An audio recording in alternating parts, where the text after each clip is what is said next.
அல்லேலூயா, அல்லேலூயா. உண்மையிலே மகிழ்ச்சியா இருக்கா? இந்த புதிய வருடம் நமக்கு மகிழ்ச்சியின் ஆண்டு இல்லையா? நிச்சயமா கர்த்தர் நமக்கு ஒரு புதிய ஆண்டை தந்திருக்கிறார். செழிப்பையும் சேர்த்தே தந்திருக்கிறார், ஆசீர்வாதத்தையும் சேர்த்தே தந்திருக்கிறார், அபிஷேகத்தையும் சேர்த்தே தந்திருக்கிறார். ஆவிக்குரிய ஆசீர்வாதம், பூமிக்குரிய ஆசீர்வாதம் சேர்த்தே நமக்கு கொடுத்திருக்கிறார். ஆமென். ஸோ கடந்த வருட வாக்குத்தத்தம் ஜனவரியிலிருந்து ஒரு ரீகேப். ஜனவரி மாதம் 2025 வாக்குத்தத்தம் இல்லையா? என்ன வாக்குத்தத்தம்? இதிலும் பெரிதானவைகளை காண்பாய். பிப்ரவரி மாத வாக்குத்தத்தம், தேசமே பயப்படாதே, மகிழ்ந்து களிகூரு, கர்த்தர் பெரிய காரியங்களை செய்வார். மார்ச், உங்கள் வெட்கத்துக்கு பதிலாக இரட்டத்தனையாய் பலன் வரும். ஏப்ரல், தலைமுறை தலைமுறையாய் இருக்கும் அஸ்திபாரங்கள் மேல் நீ கட்டுவாய். மே, நான் தாவீதுக்கு கட்டினது போல உனக்கும் நிலையான வீட்டை கட்டி இஸ்ரவேலை உனக்கு தருவேன். ஜூன், உன் கூடையும் மாப்பி செய்கிற உன் தொட்டியும் ஆசீர்வதிக்கப்பட்டிருக்கும். ஜூலை, உன் சத்துருக்களை எல்லாம் கீழ்ப்படுத்தினேன், இப்போதும் கர்த்தர் உனக்கு ஒரு வீட்டை கட்டுவார் என்பதை உனக்கு அறிவிக்கிறேன். ஆகஸ்ட், உன்னோடே போராடினவர்களை தேடியும் காணாதிருப்பாய், உன்னோடே யுத்தம் பண்ணின மனுஷர் ஒன்றுமில்லாமல் இல் பொருளாவார்கள். செப்டம்பர், கர்த்தரை நம்புகிறவனோ செழிப்பான். அக்டோபர், உன்னை அதிசயங்களை காண பண்ணுவேன். நவம்பர், இதோ திறந்த வாசலை உனக்கு முன்பாக வைத்திருக்கிறேன், அதை ஒருவனும் பூட்ட மாட்டான். டிசம்பர், இன்னும் ஜனங்களும் அநேகம் பட்டணங்களின் குடிகளும் வருவார்கள் என்று சேனைகளின் கர்த்தர் சொல்லுகிறார். அல்லேலூயா, அல்லேலூயா. 12 மாத வாக்குத்தத்தம். இந்த 12 மாத வாக்குத்தத்தத்தையும் தேவன் நிச்சயமா நமக்கு நிறைவேற்றி இருக்கிறார். அந்த வாக்குத்தத்தத்தின் ஆசீர்வாதத்தை நாம சுதந்திரித்திருக்கிறோம். நம்புறீங்களா? முதல்ல நம்புறவங்க அல்லேலூயா சொல்லுங்க. டிசம்பர் மாசத்துல என்ன கொடுத்திருக்கிறாரு? இன்னும் ஜனங்களும் அநேகம் பட்டணங்களின் குடிகளும் வருவார்கள் என்று சேனைகளின் கர்த்தர் சொல்லுங்க. வந்திருக்கீங்களா? வரலையா? ஆரம்ப அற்பமானாலும் முடிவு சம்பூர்ணமா இருக்கும். போன வருஷம் ஜனவரியில ஒத்த குடும்பம், இன்னைக்கு அநேக குடும்பம். அல்லேலூயா. சோ கர்த்தர் நல்லவர், வாக்கு மாறாதவர். நம்முடைய கர்த்தர் வாக்குத்தத்தங்களை கொடுக்கிறவர் மாத்திரமல்ல, கொடுத்த வாக்கை நிறைவேற்றுகிற தேவனாய் இருக்கிறார் இல்லையா? ஆமா, என்ன வாக்கு கொடுத்தாலும் உடனே கர்த்தர் அதை நிறைவேற்றுவார். யாருக்கு நிறைவேற்றுவார்? விசுவாசிக்கிறவர்களுக்கு. யாரெல்லாம் அந்த வாக்குத்தத்தத்தை விசுவாசிக்கிறீர்களோ அவர்களுக்கு அதை நிறைவேற்றுவார். ஸோ இந்த மாத வாக்குத்தத்தம், இந்த வருட வாக்குத்தத்தம் ஏசாயா 43:19. இதோ நான் புதிய காரியத்தை செய்கிறேன், இப்பொழுதே அது தோன்றும், நீங்கள் அதை அறியீர்களா? நான் வனாந்திரத்திலே வழியையும் அவாந்திர வெளியிலே ஆறுகளையும் உண்டாக்குவேன். ஆமென், ஆமென். ஸோ எந்த ஒரு வார்த்தையும் 2-3 சாட்சிகளால் உறுதிப்படுத்தப்படும் என்று சொல்லப்பட்டிருக்கிறது வேதத்தில் இல்லையா? ஸோ எனக்கு தெரியாது, பாஸ்டர் ஜெரால்டுக்கும் இந்த வருஷம் இதுதான் வாக்குத்தத்தம்னு. அவங்க கிராஸ் டிவியில் இதான் பிரசங்கம் பண்ணாங்களாம். இப்போ தான் எனக்கு ஜெயந்தி சொன்னான், எனக்கு தெரியாது. ஆமாம், உங்களுக்கு பொதுவாக தெரியும், நான் அடுத்தவங்க மெசேஜோ அடுத்தவங்க ஏதோ பார்க்குறது கிடையாது, எனக்கு தெரியாது. ஆமாம், இது ஆவியானவர் ஒருவரே என்பதற்கு அப்போ இங்கே என்னமோ பெருசாக கருத்தை சொல்ல வர்றார். அப்படியா? இன்னும் ரிலீஸ் ஆகலையா? அப்படியா? பாருங்க பாருங்க, கர்த்தர் ஒருவரே. அல்லேலூயா. ஆவியானவர் ஒருவரே. நான் அடிக்கடி சொல்லுவேன், கொர்நேலியுட்ட பேசுற கர்த்தர் பேதுருட்டையும் பேசுவார், அனனியாட்ட பேசுற கர்த்தர் பவுல்ட்டையும் பேசுவார். கர்த்தர் ஒருத்தர் தான், ஆவியானவர் ஒருவர். அப்ப இந்த வாக்கு தத்துவத்தில் ஏதோ பெருசா வச்சிருக்கார் இல்லையா? 2 ஊழியக்காரங்கள்ட்ட உறுதிப்படுத்தியிருக்கார். எனக்கு மட்டுமல்ல, ஏன்னா எனக்கு முன்பே கொடுத்துட்டு நான் 1 மாசமா தியானிச்சுக்கிட்டு இருக்கேன். இடையில கொஞ்சம் டவுட் வந்துச்சு, வேற மாற்றணுமா என்ன ஏசப்பான்னு இங்கே கடந்து ஒரு நாள் கேட்டுக்கிட்டு இருக்கேன். போன மாதம் கொடுத்துட்டாரு, இதை என்ன செய்யணும், இதை இந்த வாக்குத்தத்தம் தானா அப்படின்னா திரும்ப ஆவி எனக்கு உறுதிப்படுத்துறாரு, இதுதான் இதுதான் இதுதான். 2026 உன் குடும்பத்தில், உன் ஊழியத்தில், உன் விசுவாசிகள் குடும்பத்தில் நான் புதிய காரியத்தை செய்ய போகிறேன். இப்பொழுதே அது தோன்றும், காலம் தள்ளாது.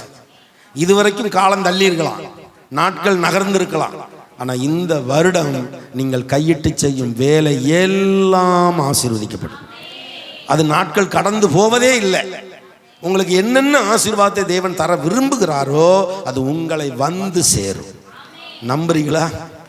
ஏன்னா நீங்கள் அதை அறியீர்களா? அப்படின்னு கேட்டிருக்காரு. எப்போ உங்களுக்கு தெரியாதா?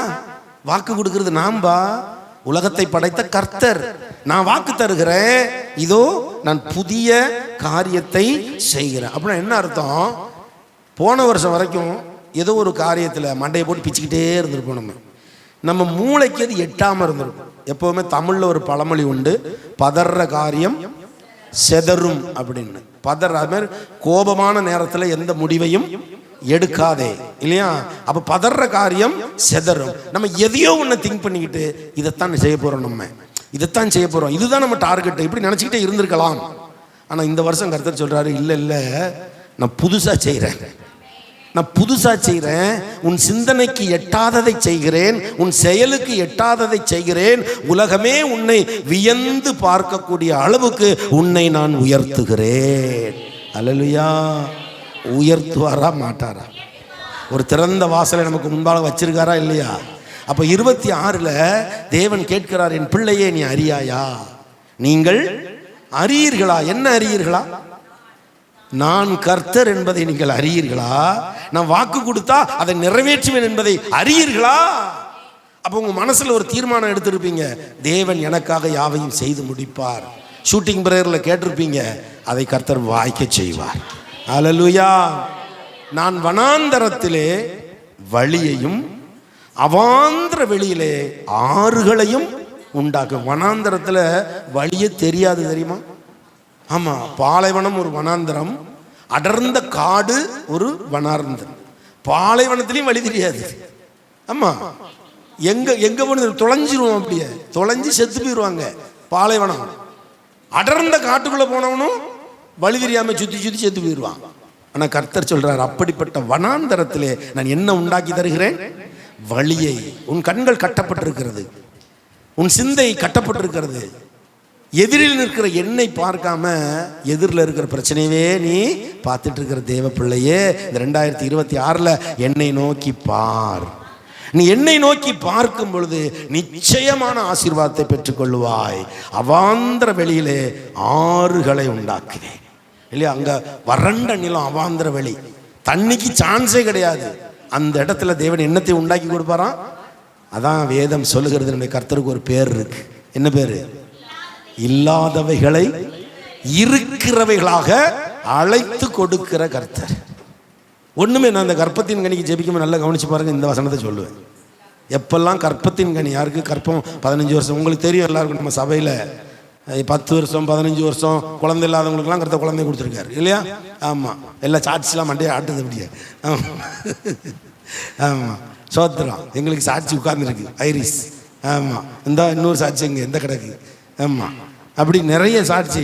ஆமா, 16 வருஷமா பிள்ளை இல்லாம நம்ம பால்பாண்டி நகரில் குழந்தையோட வந்து சாட்சி சொன்னாங்க, இல்லையா? அப்படி நிறைய இருக்கு. அப்ப இந்த வசனத்தை தான் நான் சொல்லுவேன். ஒரு கற்பத்தின் கனி தடைப்பட்ட சகோதரிக்கோ சகோதரனுக்கோ கணவன் மனைவி வர சொல்லி தலையில கை வச்சு தண்ணி ஜெபம் பண்ணி கொடுத்து, ஆமா, அந்த வாக்குத்தத்தத்தை சொல்லி இல்லாதவைகளை இருக்கிறவைகளாக அழைத்து கொடுக்கிற கர்த்தர். அது கற்பத்தின் கனிக்கு மட்டும்தானா அப்படின்னா கிடையாது, எல்லாத்துக்கும். உங்களுக்கு வேலை இல்லையா, வருமானம் இல்லையா, கடன் பாரத்தில் கிடக்குங்களா, பிரச்சனையா, அதெல்லாம் தூக்கி தூர போட்டுட்டு என்கிட்ட எதெல்லாம் இல்லாம இருக்கோ ஏசப்பா ஆசீர்வாதம், அந்த ஆசீர்வாதத்தெல்லாம் எனக்கு அழைத்து கொடுங்க ஏசப்பா. வாசிங்க 2 கொரிந்தியர் 5:17. இப்படி இருக்க ஒருவன் கிறிஸ்துவுக்குள் இருந்தால் புது சிருஷ்டியாய் இருக்கிறான், பழையவைகள் ஒளிந்து போயின, எல்லாம் புதிதாயின. அல்லேலூயா. கர்த்தர் புதிய காரியத்தை செய்கிறார். அப்பொழுது நமக்குள்ள இருக்கிற பழைய காரியம் என்ன செய்யும்? ஒளிந்து போயிடும். பழையவைகள் ஒளிந்து போயின, எல்லாம் புதிதாயின. அப்ப தேவன் புதிய காரியத்தை செய்கிறார். அவர் புதிய காரியத்தை செய்யும் பொழுது நமக்குள் இருக்கிற பழையவனை எல்லாம் என்ன ஆகும்? ஒளிந்து போயிடும். எல்லாமே புதிய காரியமா இருக்கும். பழசு நமக்கு வேண்டவே வேண்டாம். தேவன் புதிய காரியத்தை செய்கிறார். 1 நாளாகமம் 4:40 சொல்லுகிறது, நல்ல செழிப்பான மேய்ச்சலையும் அமெரிக்கையையும் சுகமும் உள்ள விஸ்தாரமான தேசத்தையும் கண்டுபிடித்தார்கள். பூர்வத்திலே காமின் சந்ததியார் அங்கே குடியிருந்தார்கள். பாருங்க, சபிக்கப்பட்ட ஒரு சந்ததி அங்க கிடக்கு. அதை விரட்டி விட்டுட்டு தேவன் என்ன செய்யறாரு? உங்களுக்கு ஒரு புதிய ஆசீர்வாதத்தை. நமக்குள்ள சபிக்கப்பட்ட காரியம் ஏதாவது இருக்கும். பழைய பாவம், சபிக்கப்பட்ட பாவம், சந்ததி சந்ததியாக தொடருகிற பாவம், அதான் சபிக்கப்பட்ட பாவம். நம்முடைய பூட்டன், தாத்தா, பாட்டி, அவங்க தலைமுறையா ஒரு சபிக்கப்பட்ட பாவம் தொடர்ந்து வந்து கொண்டே இருக்கும். கர்த்தர் சொல்லுகிறார், அந்த பழையனை எல்லாம் என்ன ஆயிட்டு இப்போ ஒளிஞ்சு போச்சு, எல்லாவற்றையும் நான் உனக்கு புதுசாக்குகிறேன். பழைய சாபம் எதுவுமே கிடையாது. நான் புதுசா ஆக்குனா அங்க என்ன நடக்கும் அப்படிங்கிறார். என்ன நடக்கும்? நல்ல செழிப்பான மேய்ச்சல். ஒரு ஆட்டை கொண்டு மேய்க்கி விட்டு புல்லே இல்லாத இடத்துல மேய்க்க விட முடியுமா? செழிப்பான இடத்துல மேய்ஞ்சா அந்த ஆட்டுக்கு சந்தோஷம். அப்ப கர்த்தர் இந்த புதிய வருஷத்துல நம்மை செழிப்பான இடத்துல மேய்ச்சலை உண்டு பண்ணி அமெரிக்கையும் சுகமும் உள்ள விஸ்தாரமான தேசத்தையும் கண்டுபிடித்தார்கள். இப்போ என்னுடைய விசுவாசம் இந்த 2026 நம்முடைய ஒலிவமலை ஜெப கூடாரத்துக்கும் உங்க எல்லாருக்கும் தேவன் ஒரு விஸ்தாரமான வாழ்க்கையை கொடுக்கிறார். நெருக்கத்திலிருந்து நீக்கப்படுகிறீர்கள். அந்த நெருக்கத்திலிருந்து வெளியே வந்து ஒரு விஸ்தாரமான இடம். இப்போ கடந்த ஒரு மாசமா நம்ம ஒரு காரியத்துக்கு ஜெபிச்சு, ஒரு மாதம் சொல்கிறத விட 15 நாளா இல்லையா, ஒரு 15 நாளா நம்ம ஒலிவமலை ஜெப கூடாரத்துக்காக ஜெபிச்சுட்டு, முதல்ல கிளை சபைக்காக 7 வருஷம் ஜெபிச்சோம். கர்த்தர் நமக்கு ஒரு நல்ல கிளை சபையை கொடுத்தார். அது டிசம்பர் வாக்குத்தத்தம் இல்லையா. இன்னும் ஜனங்களும் இன்னும் குடிகளும் உங்களிடத்தில் வருவார்கள்னு சொன்னாரு. அந்த இன்னும்ங்கிறதுக்கு எக்ஸ்ட்ரா ஒரு கிளை சபை தந்துட்டார். இப்போ புதிய காரியத்தை அவர் செய்ய போகிறார். விசாலத்தில் கொண்டு நிறுத்த போகிறார். அப்போ ஒரு 15 நாளா நம்ம ஜெபிச்சுட்டு இருக்கோம் ஒரு காரியத்துக்கு. என்ன யாருக்கு மைண்ட்ல இருக்கு, யார் ஜெபிக்குன்னு தெரிஞ்சிருப்போம். ஒரு 15 நாளா ஒரு காரியத்துக்கு சபைக்காக ஜெபிக்கும். ஒரு காரியத்துக்காக ஒரு 15 நாளா ஜெபிச்சுட்டு சொல்லுங்க. மேலே செட்டு போடுறது அது கிடையாது. கரெக்ட், கை தட்டுங்க. ஆமென், ஹல்லேலூயா. ஆவியானவர் எனக்கு கடந்த 15 நாட்களாக எனக்கு ஆவியானவர் அதை மைண்டில் வேற மாதிரி உட்கார வச்சார். ஆமாம், நம்ம இருக்கிறது இப்படி. இப்போ நீங்கள் யோசித்து பாருங்கள், இப்போ உட்காந்துட்டீங்க, இடம் ஃபில்லப் ஆகி போச்சு, மைண்டு என்ன ஆகும்? இதுக்கு மேலே வந்து எங்கே உட்கார வைக்க போதும் இல்லை, நமக்கே தோணும். எக்ஸ்ட்ரா வந்து எங்கள் மடியிலே உட்கார வைக்க முடியும் இல்லையா? அப்படி தான் தோணும். அப்போ ஆண்டவர் என்ன செய்கிறார்? விசாலத்துக்கு கொண்டு வருகிறார். உங்கள் தொழில், உங்கள் வேலை, உங்கள் வருமானம், உங்கள் குடும்பம் எல்லாவற்றிலுமே ஒரு பெருக்கத்தை காண செய்கிறார், ஒரு செழிப்பை காண செய்கிறார், ஒரு விசாலத்தை காண செய்கிறார். அந்த விசாலமான இடத்துல என்ன இருக்கு? அமெரிக்கை. அமெரிக்கன்னா அமெரிக்காவா, ரஷ்யாவா? அமெரிக்கைன்னா சமாதானம். சமாதானம். அந்த விசாலமான இடத்துல கொண்டு உங்களை வச்சுட்டு அங்கு ஒரு சமாதானத்தை தருகிறார், சுகத்தை தருகிறார். அந்த விஸ்தாரமான தேசத்தை கண்டுபிடித்தார்கள் இருக்கு. அப்ப நம்ம சபைக்கு கர்த்தர் ஆல்ரெடி எப்பமோ கொடுத்த வாக்குத்தத்தம், 5000 பேருக்கு மேலே தருவேன்னு. ஸோ நம்முடைய ஊழியக்காரர்களும் அந்த வாக்குத்தத்தமாக சொன்னாங்க. அது எனக்கு கொடுக்கப்பட்ட தரிசனம். இப்போ சமீபத்தில் இந்த காரியத்தை ஆண்டவர் நினைவூட்டி கொண்டே இருக்கிறார். இதற்காக சபையார் எல்லாரும் ஜெபிங்க அப்படின்னு ஆவியானவர் நினைப்பூட்டி கொண்டே இருக்கிறார். நீங்கள் சபைக்காக ஜெபிக்க ஜெபிக்க கர்த்தர் உங்களை ஆசீர்வதிப்பார். நம்மை பொறுத்த வரைக்கும் 1 ஏக்கர் அப்படிங்கிறது பெருங்கனவு. 1 ஏக்கர்னா எத்தனை செண்டு? 100 செண்டு இல்லையா? நம்ம பொறுத்த வரைக்கும் அது பெரிய கனவு, அடே அப்பா இல்லையா? ஆனா கர்த்தருக்கு அது லேசான காரியம். நம்புறீங்களா? முதல்ல அந்த விசுவாசம் உங்களுக்கு வருதா? அந்த விசுவாசம் வந்து நீங்க ஜெபிக்க ஆரம்பிச்சிட்டீங்கன்னா உங்க குடும்பத்தில் ஒரு விசாலத்தை தேவன் தந்து விடுவார், ஒரு ஆசீர்வாதத்தை தேவன் தந்து விடுவார். ஒருவர் எனக்கு ஊழியம் செய்தால் பிதாவானவர் அவனை கனம் பண்ணுகிறார். தீர்க்கதரிசி என்னும் நாமத்தின் நிமித்தம் தீர்க்கதரிசியை ஏற்றுக்கொள்கிறவன் தீர்க்கதரிசிக்கேற்ற பலனை பெறுகிறான்னு இருக்கு. அப்ப சபைக்காக நீங்க ஜெபிக்கும் பொழுது அதுக்கு என்ன ஆசீர்வாதமோ அது 100 அத்தனையாய் உங்களை வந்து சேரும். அல்லேலூயா. அப்ப இந்த புது வருஷத்துல எல்லாரும் இந்த பாயிண்ட்டுக்கு என்ன செய்யுங்க? ஜெபிங்க. சந்தேகத்தில் மட்டும் ஜெபிச்சிடாதீங்க. ஏதோ பாஸ்டர் சொல்றாரு அது நடக்குமா? ஐயா 100% ஆமென் நடக்கும். எத்தனை பேருக்கு இருக்கு விசுவாசம்? விசுவாசம் இருக்கிறவங்க 3 அள்ளிலே சொல்லுங்க பாப்போம். 100 சென்ட் இடம் மட்டும்தானா? அதில் உட்கார எத்தனை ஆத்துமா? எத்தனை ஆத்துமா? 5000க்கும் மேற்பட்ட ஆத்துமா. ஆமா, தூத்துக்குடியை நம்ம அசைக்க போகிறோம். அல்லேலூயா. அந்த நம்பிக்கை இருக்கா? ஆமாம், உங்களை கொண்டு தான் கர்த்தர் செய்ய போறாரு. ஆமாம், இல்லாதவைகளை இருக்கிறவைகளாக அழைக்கிற கர்த்தர் இந்த புதிய வருஷத்துல சபைக்கும் உங்களுக்கும் சேர்த்தே தான் வாக்குத்தத்தம். சபைக்கும் உங்களுக்கும் சேர்த்தே தான் ஆசீர்வாதம். அப்ப கர்த்தர் நிச்சயமா தருவார். அல்லேலூயா. அவர் ஒரு நாளும் தராம போக மாட்டார். லேவிய ராகமம் 26:10. போன வருஷத்து பழைய தானியத்தை சாப்பிட்டு புதிய தானியத்துக்கு இடம் உண்டாகும்படி பழையதை விலக்குவீர். ஆமென், ஆமென். புதிய தானியத்தை சேர்த்து வைக்க வேண்டியிருக்கு. இப்போ அப்போ பழையதை என்ன செய்ய வேண்டியிருக்கு? விலக்க வேண்டியிருக்கு. ஸோ நம்முடைய வாழ்க்கையில் நம்ம ஆவிக்குரிய ஜீவியத்தில் முதல்ல இந்த வசனத்தை எடுக்கணும். நம்ம ஆவிக்குரிய ஜீவியத்தில் சில பழைய பாவங்கள், விட முடியாத பாவங்கள், சில இடறல்கள், இது நம்மளை நெருக்கிக்கிட்டே இருந்திருக்கும். 2025 2026 அதிலிருந்து தேவன் உங்களுக்கு விலக்கி ஒரு புதிய ஆவிக்குரிய ஆசீர்வாதத்தை தருவதற்கு நீங்கள் இடம் உண்டாக்கி கொடுங்கள். இல்லையா? இப்போ இந்த பாத்திரத்தோட இந்த ஃப்ளாஸ்கோட கெப்பாசிட்டி ஒரு 500 மில்லியோ நம்ம தெரியல, 400 மில்லி இருக்கும். 500 மில்லியன் 1/2 லிட்டர்னு வச்சுக்கிடுவோமே. 1/2 லிட்டருக்கு மேலே இதில் ஊற்ற முடியுமா? நிச்சயமாக ஊற்ற முடியாது. இல்லையா? அந்த மாதிரி நமக்குன்னு ஒரு கெப்பாசிட்டி இருக்குது. அதுக்கு மேலே என்னதான் சொன்னாலும் நம்ம மண்டையிலையும் போகாது. இப்போ கர்த்தர் உங்களை குறித்து அறிஞ்சிருக்கிறாரு. என் பிள்ளைக்கு உலக ஆசீர்வாதம் தேவை, அதே நேரத்தில் ஆவிக்குரிய ஆசீர்வாதமும் தேவை. அந்த ஆவிக்குரிய ஆசீர்வாதத்தை என் பிள்ளை வாஞ்சிக்கும் பொழுது பூமிக்குரிய ஆசீர்வாதம் என் பிள்ளைகிட்ட தானாக வந்து சேர்ந்துடும். அது தானாக வந்து சேருவதற்கு பழசை கொஞ்சம் ஒதுக்கி வை. இனி பழசு வேண்டவே வேண்டாம். அந்த பழைய பாவம் வேண்டவே வேண்டாம். பழைய இடறல் வேண்டவே வேண்டாம். பழையன ஒளிந்தன, எல்லாம் புதிதாயின. புதிய காரியத்தை செய்கிறார்.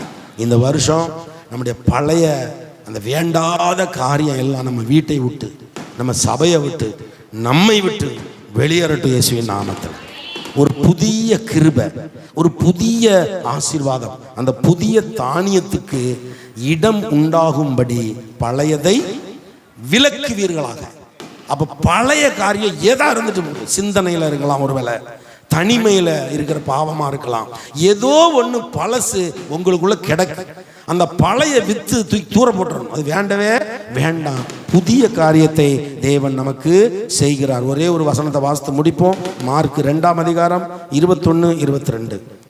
ஒருவனும் கோடி துண்டை பழைய வஸ்திரத்தோடு இணைக்க மாட்டான்.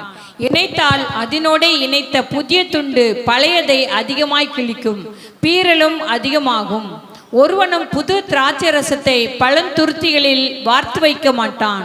வார்த்து வைத்தால் புது ரசம் துருத்திகளை கிழித்து போடும், ரசமும் சிந்தி போகும், துருத்திகளும் கெட்டு போகும்.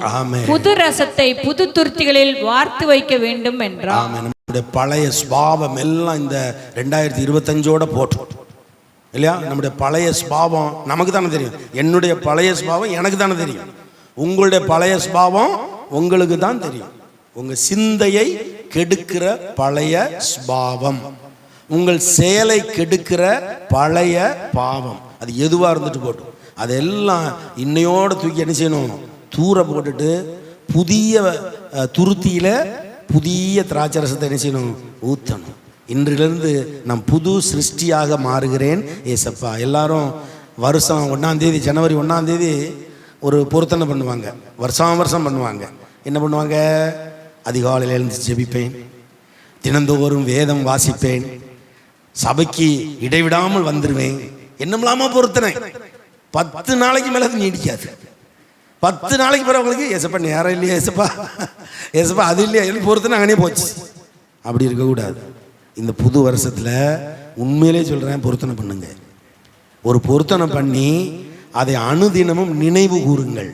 நான் செய்த பொருத்தனையை நான் செய்கிறேனா, நான் டெய்லி பைபிள் வாசிப்பேன், பொருத்தனை பண்ணுங்க. டெய்லி பிறருக்காக ஜெபிப்பேன், பொருத்தனை பண்ணுங்க. ஞாயிற்றுக்கிழமை ஆராதனை நான் விட்டுற மாட்டேன், பொருத்தனை பண்ணுங்க. இந்த வருஷம் ஒரு 2 ஆத்துமாவை நான் ஆதாயம் பண்ணுவேன். ரொம்ப பெரிய பாக்கியம். இந்த உலகத்தில் நீங்கள் எதை செய்கிறீர்களோ செய்யலையோ, அழிந்து போகிற ஆத்துமா ஒரு 2 பேர் நீங்கள் ஆதாயப்படுத்திட்டீங்கன்னா பரலோகம் உங்களுக்கு கன்ஃபார்ம். நான் ஆத்தும ஆதாய பயிற்சியில் உலகமெங்கும் சொல்லிட்டு வரேன். ஏன்னா கர்த்தரை எதிர்கொண்டு போகணும்னா நமக்கு 2 ரெக்கை வேணும். அந்த 2 ரெக்கை தான் 2 ஆத்துமா. நீங்கள் 2 ஆத்துமாவை ஆதாயம் பண்ணிவிட்டால் 2 ரெக்கை கிடைக்கும். அந்த ரெக்கை எக்கால சத்தம் கேட்கும்போது அடிக்க ஆரம்பிச்சிடும். சட்ட சட்ட சட்டன்னு அடிக்கும். நீங்கள் அவரை எதிர்கொண்டு போவீர்கள். ஸோ இந்த பழைய ஆண்டில் நமக்காக வாழ்ந்திருக்கலாம், சுயமாக வாழ்ந்திருக்கலாம், அதெல்லாம் ஓரமாக தூக்கி தூர போட்டுட்டு இந்த புதிய ஆண்டில் தேவன் புதிய காரியத்தை செய்கிறார். இதோ நான் புதிய காரியத்தை செய்கிறேன், இப்பொழுதே அது தோன்றும். அதை அண்டர்லைன் பண்ணிக்கோங்க. இப்பொழுதே, எப்பெல்லாம் வாசிக்கிறீர்களோ அது இப்பொழுதே, அது இப்பொழுதே தோன்றுகிறது. நீங்கள் அதை அறியீர்களா? நான் வனாந்தரத்திலே வழியையும் அவாந்திர வழியிலே ஆறுகளையும் உண்டாக்குகிறேன். ஸோ அதான் புதிய காரியம் உங்கள் வாழ்க்கையில். தேவன் இந்த வருஷம் அநேக புதிய ஆசீர்வாதங்களை தருவார். பழைய பெண்டிங் காரியம் இருக்கு பாருங்க, அதை கூட புதுப்பிச்சு கொண்டு கொடுத்துருவார். நன்மையான காரியத்தை, விடுபட்ட காரியம், இந்த 2025 நடக்காத காரியம் இருக்குல்ல, அதையும் தேவன் புதுப்பிச்சு நடக்க வைப்பார், கிடைக்க செய்வார். நம்புறீங்களா? அதெல்லாம் நன்மையான ஈவு. பொல்லாதெல்லாம் ஒளிஞ்சு போயிட்டு நம்மளை விட்டு எல்லா பொல்லாப்பும் நீங்கட்டும். நம்ம கர்த்தருக்குள்ள புது சிருஷ்டியாக, புதிய மனுஷனா, புதிய மனுஷியா இந்த 2026 கர்த்தருக்கு முன்பா நம்ம அமர்ந்து ஒவ்வொரு நாளும், கர்த்தாவே நான் இன்று புது சிருஷ்டியாக மாற எனக்கு கிருபைதாங்க. அனுதினமும் நமக்கு ஒரு சுத்திகரிப்பு தேவை இல்லையா? ஸோ திருவிருந்து பந்தி நமக்கு இப்போ இருக்குது. நம்ம வழக்கமாக சனிக்கிழமை சாயங்காலம் சுத்திகரிப்பு வைப்போம். இது இடையில இப்படி வந்ததுனால சுத்திகரிப்பு வைக்க முடியல. ஸோ அதனால் இப்போ உங்களுக்கு ஒரு 2 நிமிடம் 21 நாள் சுத்திகரிச்சிருக்கோம். அது வேறு, 21 நாள் உபவாசம் நேரத்தோடு முடிஞ்சிருக்கு இல்லையா? இன்னைக்கு காலையில் என்ன டிஃபன் கேளுங்க, ஒன்றும் இருக்கா? ஓ இப்போ சாப்பிட்றோம். அதான் பாருங்களேன், நான் காலையில் 10 மணிக்கு ஏதாவது இட்லி சட்னி சாம்பார் கிடைக்கும், நைட்டில் கறி சோறு. அதானே, சரி நாளைக்கு ரெஸ்ட்டு அவளுக்கு, நாளைக்கு இல்லை இன்னைக்கு தான். சரி சோத்திரம். ஸோ நம்ம இப்போது திருவிருந்து பந்திக்கு ஆயத்தப்படும்படியாய் நம்ம சுத்திகரிக்கப்படணும். அதனால் யாரெல்லாம் இப்போ திருவிருந்துக்கு ஆயத்தமாக இருக்கீங்களோ, திருவிருந்து எடுக்க ஆயத்தமாக இருக்கிறீர்களோ, முடிந்தவர்கள் முழங்காலில் நின்று பாவ அறிக்கை செய்வோம் இல்லையா? 2025 நிறைய செஞ்சுருக்கலாம், அதை சுத்திகரிக்கணும் இப்போ இல்லைங்களா? ஸோ இப்போ நீங்கள் திருவிருந்தில் கலந்து கொள்கிற எல்லாரும் முழங்காலில் நெல்லுங்க. மற்றவங்க பின்னால் அப்படியே போயிருங்க, பின்னால் உட்காந்துக்குவாங்க. சின்ன பிள்ளைங்களாம் எழுந்துச்சு பின்னால் போயிருங்கம்மா. ஆமாம், இல்லைன்னா இந்த சைடு வந்துருங்க. சின்ன பிள்ளைங்களாம் எப்படி?